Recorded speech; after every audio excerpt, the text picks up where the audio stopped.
YouTube channel, Savvy Reads Books and Things. I'm Savvy.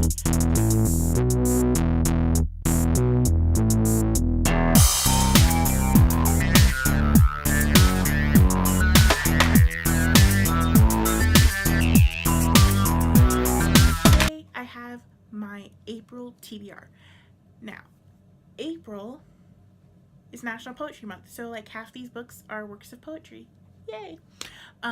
And it's also really ambitious, and that's the only reason why I'm happy that I'm reading a lot of poetry, because I plan on reading like 10 books. I don't know what I'm doing with myself, but okay. So let's start off with the poetry. First, we have my button poetry picks, the 3 that I own. We have Our Numbered Days by Neil Hilborn. We have Depression and Other Magic Tricks by Sabrina Benaim. And then we have Autopsy by Dante Collins.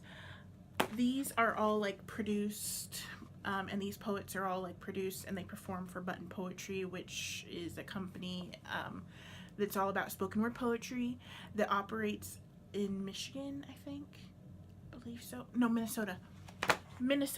And I can't travel to Minnesota and, do it too, but I will support, and I love spoken word poetry. You can actually find most of these poets performing their poetry online.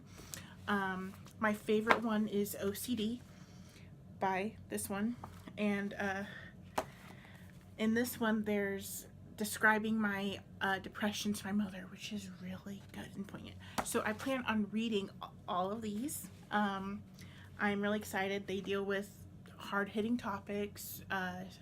Sometimes it's a lot of them deal with OCD or racism or depression or rape culture or sexuality. So I love spoken word poetry, and I'm gonna read some and then I'll watch their performances again. So that'll be fun. Here. Oh, this is beautiful. I don't know. This is the first time I'm doing this. I love it. Okay. Next, we have 2 works of poetry. I might hopefully get to both of them. By R.H. Sin. We have a beautiful composition of Broken, which is amazing. It's really small, like in height and length, but it's like super thick. But all the poems are like 1 page, and they're really thick text, so I don't know. Both of these are about life and relationships and struggling. Then the last bit of poetry I want to get to is more of a poet and not really just a particular work of collections. And there are 2 collections I want to get to, hopefully. I'm kind of stretching myself a little bit because they're both like 300, 400 pages, but I haven't gotten to them, either of them, especially the one that I've owned, and it's been 3 years. So the one that I do not own but I want to get to is Stealing Sugar from the Castle by Robert Bly. Then we have the one that I do own, and that's Like the New Moon, I Will Live My Life, again by Robert Bly. We're talking about the poet. I owned this particular one because we had, those school anthology books that are like 2,000 pages thick. Well, we had that one, and we had the title poem, Like the New Moon, I Will Live My Life, in there. And I loved it. It also mentions the city I was born in. The name of the city, not the actual city, because I'm pretty sure they mean Bellingham, London, and not Bellingham, Washington. I'm just putting that out there here. So I love that poem. And then when we found out later that the whole class had to pick a poet that we had discussed in class and then emphasize more on the poet's life and more of the poems that this person has written, instead of just the 1 poem or 2 poems or 3 poems that we went over, like go into, the whole work, the poet's work as a whole, what major themes, was there anything that was like really surprising because it didn't fit with the usual types of poems that they wrote, kind of thing. And I chose to do Robert Bly. So I bought this, and it was a stunning cover, and it had the same title as the poem that I loved. I didn't know it had a companion, but I do now. Then we have the actual books I plan on getting to this month, actual novels and one piece of nonfiction. The nonfiction is actually part of a book club that my mom kind of wanted me to join. And I was like, okay. The book is all about self-empowerment and overcoming obstacles and being what you want to be and not what everyone else tells you to be. So I'm like, okay, that would be interesting. And the book that we're reading is The Gifts of Imperfection by Brene Brown. She's a PhD, apparently. But yeah, this book is all about self-empowerment. It's about being who you are and not who everyone else tells you to be, and trying to get away and step outside of everyone's expectations. I don't actually have to read the whole thing. Like, it's a short book, but I only have to read like 50 pages this month because we're taking 5 months to read this book. And we meet once a month. So, I mean, I only have to read like 50 pages this month. So this will be fun. And you're probably going to see it in next month's. So, yeah. Well, that works perfectly. Okay.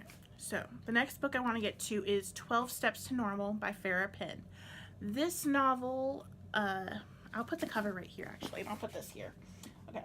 So, 12 Steps to Normal follows our main character who is on an airplane to go see her dad. In fact, to go move back in with him. He just got out of rehab for alcoholism. And she is struggling with the fact that she liked living with her aunt, that she enjoyed it, and that she felt safe there. And she doesn't know if she's going to feel safe moving back in with her dad. Not sure if it's safe for him to do that, if it's the best choice for either of them. And so she's struggling with that. And she also kind of wants everything to go back to normal. She wants her dad to be the same dad, but like he's also an alcoholic who can't drink anymore. So how does she battle that and going, hey, but I still want you to be the old you. How are you still going to be the old you? Are you still going to have that sense of humor? Or, you know, are you going to love me the same way you did? Or are you going to love me differently, but like the same way you did as a child? Like, there are so many questions.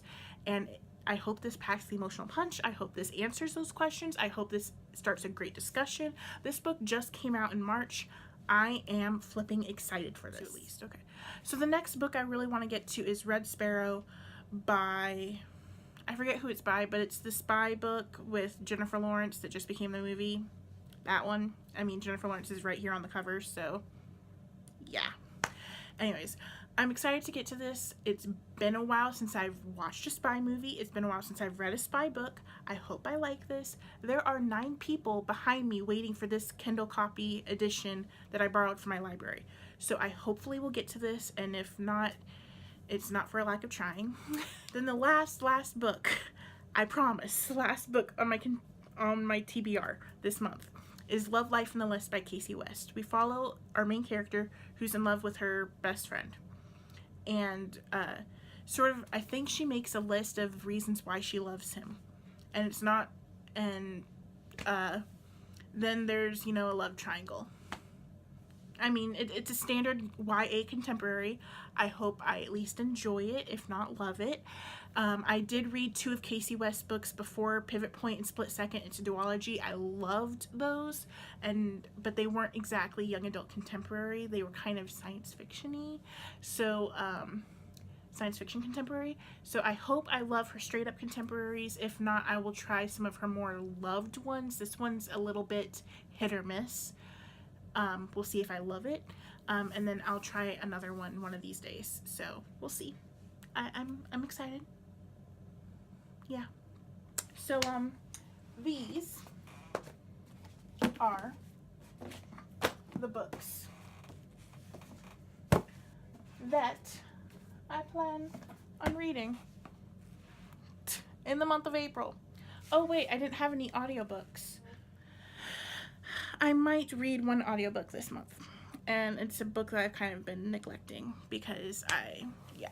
Anyways, so about 6 or 7 months ago, I promised myself that I wouldn't watch season 4 of Sherlock. You know, Benedict Cumberbatch, Martin Freeman, Mark Gatiss, Sherlock. The really good, yes, Sherlock. That one. The really, yes, that one. Get what I'm saying? Until I rewatched seasons 1 through 3, and then, you know, built it back up to watch season 4. Like, I was gonna binge watch all 4 seasons together. I was gonna redo it all. it was gonna be fun. Yeah. But then I was like, let's read the entire series, like Sir Arthur Conan Doyle. Let's read every book, Savvy. So I decided that I was going to do that. And literally, within a month of me deciding that, Stephen Fry's narrated, like, 64-hour version of the complete works of Sir Arthur Conan Doyle regarding Sherlock went on sale on Audible for 1 credit. I mean, or like $47. But it went on sale for 1 credit, which is like equal to $15. So I bought it for 1 credit. I bought the entire thing. And it's such a huge audiobook. It has to be downloaded in 6 parts. Like, yeah, I'm on part 4, Hound of the Baskervilles. I might read The Hound of the Baskervilles. Yeah, that might be an audiobook I read this month.